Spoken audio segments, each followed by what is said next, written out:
드래곤볼 Z에서 초사이어인 3까지 선보인 손오공, 후속작인 드래곤볼 슈퍼에서는 어떤 새로운 변신을 선보였을까요? 색깔 룰이라는 놀림을 받고 있는 드래곤볼 슈퍼, 도대체 이런 이야기가 왜 나온 것인지, 지금은 어디까지 변신했는지 지금부터 자세히 알아보도록 하겠습니다. 함께 가시죠. 렛츠고!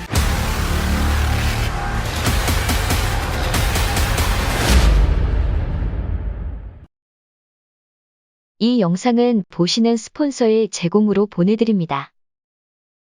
드래곤볼 슈퍼에 새롭게 등장한 변신 형태, 그 첫 번째는 자칫 개왕권처럼 보일 수도 있는 빨간 머리 초사이어인 갓이었습니다. 초사이어인 갓은 드래곤볼 슈퍼의 시작이라고 할 수 있는 신들의 전쟁에서 처음 선보인 변신으로 파괴신 비루스의 꿈을 통해 알게 된 존재였죠. 선량한 마음을 가진 5명의 사이어인이 손을 잡고 마음의 빛을 또 다른 한 명의 사이어인에게 몰아주면 그 빛을 받은 자는 일시적으로 사이어인의 신과 같은 존재가 되는데, 이게 바로 초사이어인 3를 초월하는 새로운 변신 초사이어인 갓이었습니다. 분노와 같은 격렬한 감정 변화나 수련 같은 혼자만의 힘으로 이룰 수 있었던 초사이어인과는 다르게, 초사이어인 갓은 선량한 마음을 가진 5명의 사이어인의 도움이 필요한 특이한 조건을 클리어해야만 가능한 변신이었죠. 초사이어인 갓이 기존의 초사이어인과 결정적으로 다른 부분은, 초사이어인 갓은 일시적으로 사이어인의 신이 된 상태, 그러니까 신의 영역에 들어선 상태이기 때문에 신이 아닌 자들은 이 초사이어인의 갓의 길을 느끼는 것도, 그 강함을 가늠하는 것도 불가능하다는 것이었죠. 그리고 초사이어인 시리즈는 단계가 올라갈수록 기회 소모가 커진다거나 호전성이 증가하는 등의 단점 역시 증가하는 데 비해, 갓은 변신의 개념 자체가 다른 것이기 때문에 호전성이 증가한다거나 기회 소모나 몸에 가해지는 부담 역시 매우 적다는 장점을 가지고 있었는데, 간단히 말해 초사이어인 갓은 초사이어인 3를 능가할 정도로 강하면서도 리스크는 거의 없는 최적의 변신 형태라는, 어찌 보면 미스틱 오반과 유사한 상태라고도 할 수 있지 않을까 합니다. 그리고 초사이어인 갓 상태 또는 신의 힘을 사용할 수 있게 된 상태에서 초사이어인으로 변신하면 머리가 푸른색인 초사이어인 상태가 되는데, 이것이 바로 초사이어인 갓의 초사이어인 상태,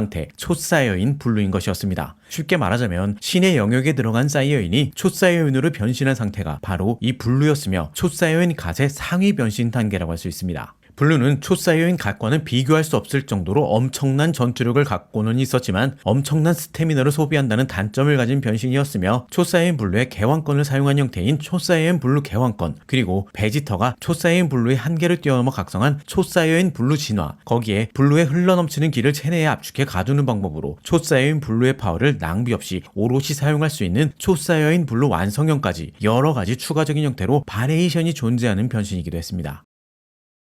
다음 변신을 소개하기 전에 잠시만, 여러분 혹시 이런 생각을 해보신 적은 없으신가요? 어째서 넷플릭스 오리지널 시리즈 중에는 국내에서 서비스되지 않는 작품들이 많은 걸까? 물론 계약 때문에 그런 경우도 있지만, 영화와는 다르게 일본 드라마나 애니메이션의 경우는 일본 대중문화 개방에 대한 조건 때문에 국내 심의 과정이 까다롭고 비용 역시 만만치 않게 발생한다는 게 그 원인이라고 할 수 있죠. 그래서 넷플릭스 오리지널 애니메이션이나 일본 신작을 보기 위해서는 국내에 서비스해주길 바라며 막연히 기다려야만 하는 게 현실인 상황.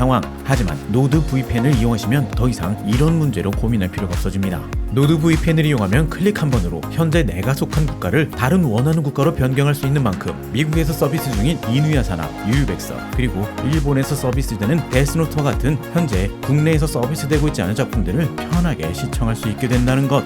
거기에 노드 VPN은 111개국에 6,300대의 서버를 가지고 있어 우회에도 속도가 느려지지 않는 전 세계에서 가장 빠른 세계 최고의 VPN이라는 점 역시 노드 VPN을 선택해야만 하는 이유라고 할 수 있죠. 사실 이것보다 중요한 건 스마트폰이나 태블릿 같은 모바일 기기의 보안을 강화해주는 것이라고 할 수 있는데, 바이러스 및 위협 방지 기능과 다크웹 모니터링 기능 등으로 악성 광고를 차단해주고 계정 해킹으로 인한 위협도 막아준다고 하니까 요즘 같은 모바일 기기가 필수인 시대에 든든한 파트너가 되지 않을까 합니다. 그리고 노드 VPN은 최근 10대까지 동시 접속이 가능하도록 개선돼서 가족 모두와 함께 사용할 수 있을 뿐만 아니라, 지금 신청하시면 69% 할인 혜택에 3개월 무료 추가 이벤트까지 진행 중에 있는데, 이 영상의 더보기 설명란 또는 고정 댓글의 링크를 통해 구입하시면 1개월을 추가해 총 4개월을 무료로 사용할 수 있게 해준다고 하니까 이번 기회를 꼭 놓치지 않으시길 바라겠습니다. 감사합니다.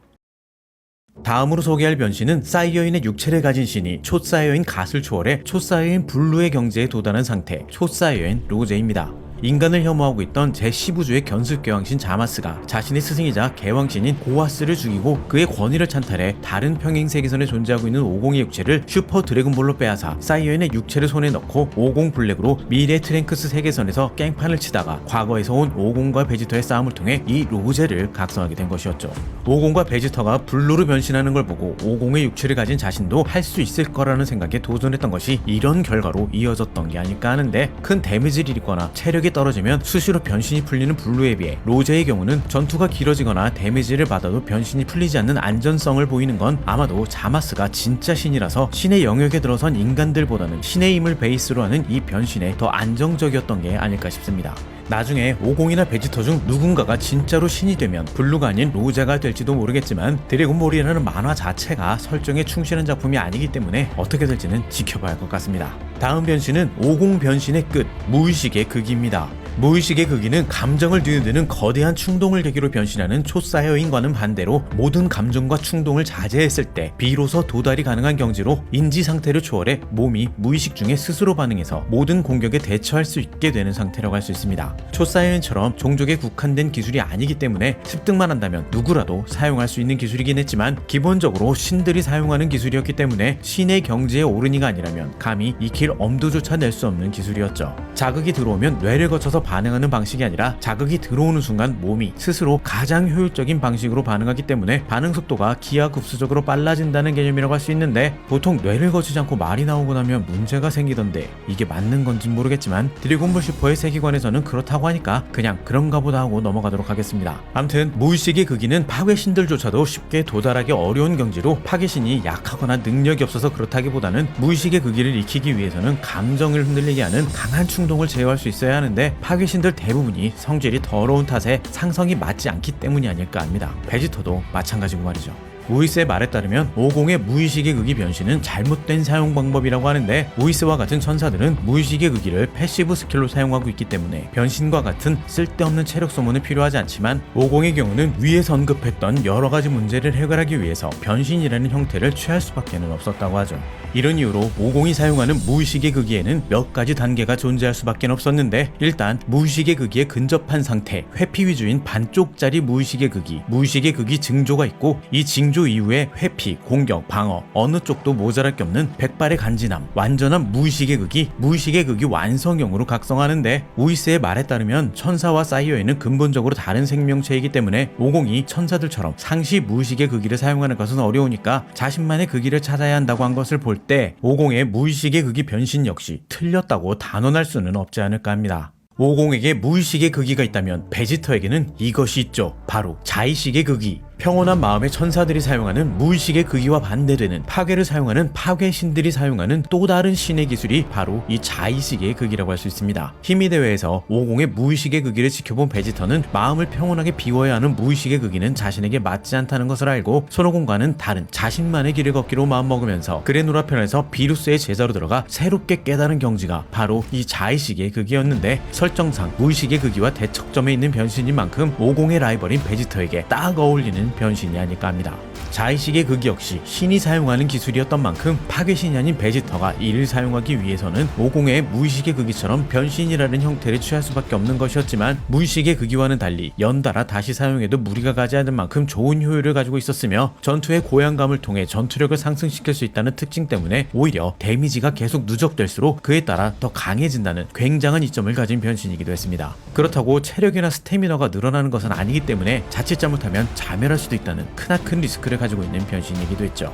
참고로 파괴 에너지를 남은 구체인 파괴옥 역시 파괴신의 기술이었기 때문에 베지터가 이를 사용하기 위해서는 자의식의 극이로 변신해야만 했습니다. 그리고 지금부터는 슈퍼에 등장하는 변신들 중에 사이어인이 아닌 다른 종족의 변신에 대해서도 이야기해보려 하는데, 그 첫 번째로 소개할 변신은 바로 무아의 영역입니다. 혈통이나 강함이 아닌 무도가가 자신의 무도의 극에 달했을 때 오를 수 있는 경지로 압도적인 힘보다는 기의 컨트롤과 무술의 이해도에 중점을 둔, 어찌 보면 인간이 사용하는 극의라고 할 수 있는 기술이 아닐까 합니다. 무의식의 극 역시 원래는 변신이 아닌 신들의 기술인 만큼 무아의 영역 역시 변신이라기보다는 기술에 가깝다고도 할 수 있지만, 공교롭게도 무아의 영역의 시전자들이 무천도사와 크리링, 그러니까 모두 대머리라서 하지만 그럼에도 시전자에게 무의식의 극유와 비슷한 오라가 생겨나는 것과 우주적 최약차라고 할 수 있는 지구인 나부랭이가 우주의 강자들을 상대로 활약했다는 것을 볼 때 단순한 기술로 이런 전투력 차이를 극복했다는 건 좀 납득하기 어려워서 기술보다는 변신이 아닐까 하는 생각에 한번 소개해봤습니다.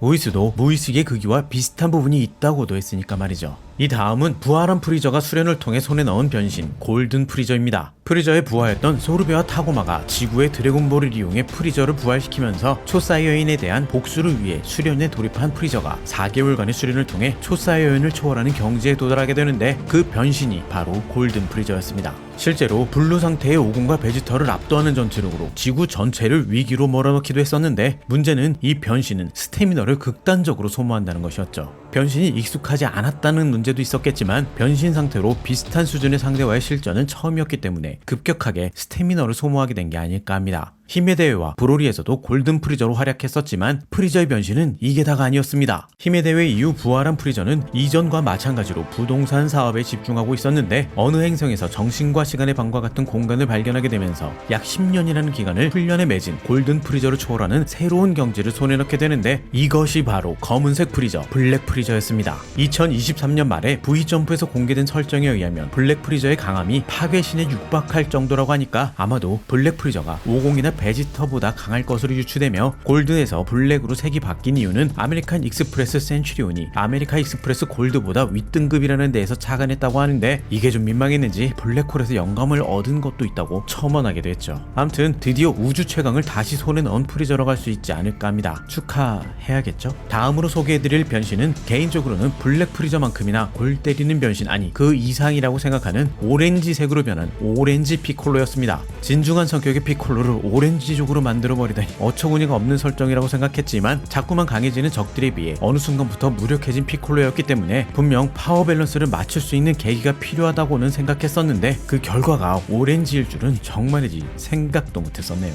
강해질 필요가 있다는 걸 절실하게 느낀 피콜로가 드래곤볼의 신용을 통해 모든 잠재 능력을 해방하면서 미스틱 오반과 비슷한 상태가 되고 이 상태를 초월한 변신이 바로 오렌지 피콜로라고 할 수 있습니다. 오렌지 피콜로는 드래곤볼 슈퍼 극장판 슈퍼 히어로에 등장하는 변신으로 잠재 능력 해방 상태에 비해 덩치가 확연히 커지고 V라인의 갸름한 턱선은 남자다운 두터운 사각턱으로 변하며 인상이 험악해지는 외형의 변화뿐만 아니라 등 뒤에 나메크성의 자긍심의 상징인 아지사 나무의 문양이 나타나는데 토리야마 아키라 선생의 말에 따르면 이 상태의 피콜로는 오공과 베지터에 필적할 정도로 강하다고 하는데 문제는 이게 블루 상태를 말하는 건지 극의 상태를 말하는 건지에 대한 정확한 코멘트는 또 없어서 팬들 사이에서는 지금까지도 논란을 일으키고 있는 부분이라고 합니다. 그리고 오렌지 피콜로와 함께 드래곤볼 슈퍼 극장판 슈퍼 히어로에 새롭게 등장하는 변신이 하나 더 있었는데 그것은 바로 세계관 최고의 잠재력 괴물 소노반의 새로운 변신 비스트 소노반 비스트였습니다. 닥터 게로의 손자 닥터 헤도란 인물이 신생 레드리본군에 입단해 셀맥스라는 전대미문의 괴물을 만들어냈는데 아직 미완성인 셀맥스가 가동되면서 제어가 불가능한 폭주를 일으키게 되고 이를 막기 위해 싸우던 도중 피콜로가 셀맥스에게 죽임당했다는 착각으로 인해 분노가 폭발하면서 변신하게 된 것이 바로 이 소노반 비스트였습니다.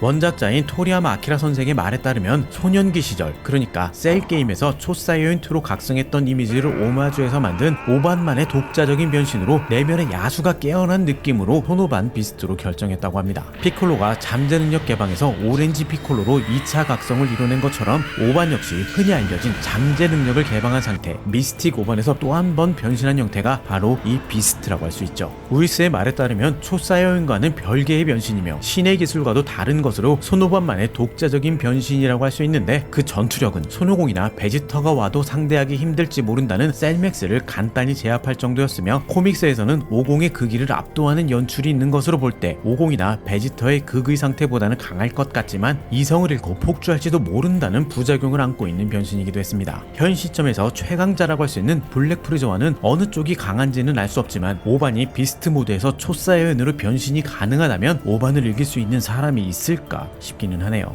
아무튼 이 비스트 모드는 소노반이 드래곤볼 세계관 최고의 잠재력 소유자라는 것을 다시 한번 증명하는 계기가 아니었나 싶습니다. 여기까지가 수상한 아재가 준비한 드래곤볼 슈퍼에 등장하는 새로운 변신이었습니다. 어디까지나 현 시점을 기준으로 하고 있기 때문에 앞으로 얼마나 더 많은 변신들이 등장할지는 모르겠지만 제발 색깔 놀이는 여기까지만 해줬으면 하는 소망이 있습니다. 이번 영상이 재미있으셨거나 유익하셨다면 좋아요와 구독, 알림 설정까지 부탁드립니다. 그럼 저는 다음 영상으로 다시 돌아오겠습니다. 감사합니다.